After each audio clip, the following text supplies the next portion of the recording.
This video is about this IOError, remote IOError, when you're using a Raspberry Pi with a 16:2 LCD display over the I2C bus. The two most popular videos I would say are this one and this one. The software that we're using is from TheRaspberryPiGuy. So for doing the pin layout, I use this video. This one's actually pretty good. And I went over to the Raspberry Pi Guy's video and watch that as well, and that's where I'm going to get the link. What I'm going to do is I'm going to reboot my Raspberry Pi Zero. Now I'm running a Raspberry Pi Zero W. I'm running the Raspberry Pi OS 32-bit, the full environment. So I'm using an 8GB micro SD card. Now, all things considered, the Raspberry Pi Zero W does work quite well with the full environment. One thing I can say about the Raspberry Pi Zero W is that you have to be patient for it to connect to your Wi-Fi router. It can take up to a minute or two. Now, I'm using a remote desktop connection because I'm on a Windows computer. And that's, you can connect to your Raspberry Pi using a remote connection if you install XRDP, and there's videos online that show you how to do that. So I'm going to connect to the Raspberry Pi.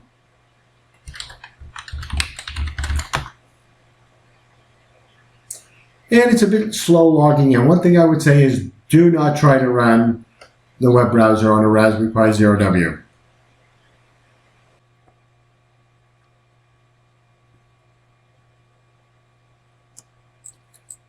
I'm starting up a command prompt here, and then I'm going to go over and I'm going to get the first part of the git command, which is git clone, and I'm using Control-C to get it from the web page, and I'm also using Control-Shift-V to paste it. I'm going to put a space there, and I'm just going to go over to the GitHub page, which if I click here it'll open up, so it's here, and I'm going to copy that as well.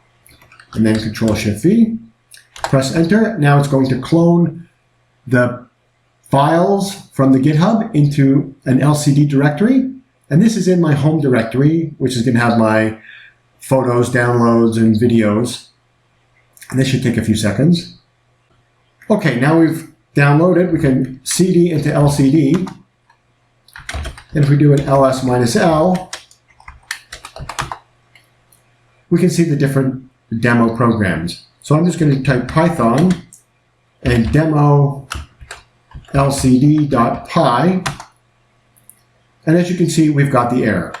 So to get that, we need to make a change in the lcd-driver.py. So I'm going to use the G&E editor, and if you put the ampersand at the end of it, what it'll do, it'll start the editor, and it'll also keep the command prompt open.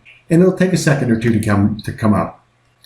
So the file we're looking for, it's a little slow, but it is usable.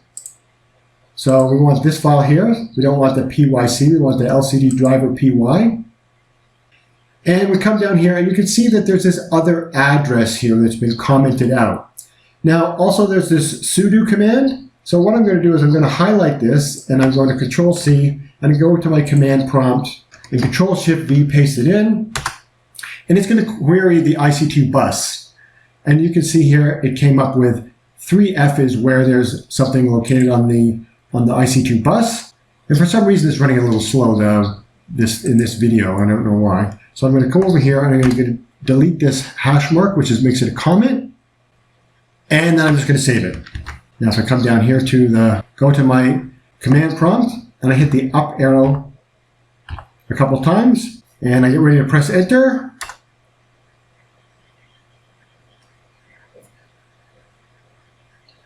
You can see that it's now working.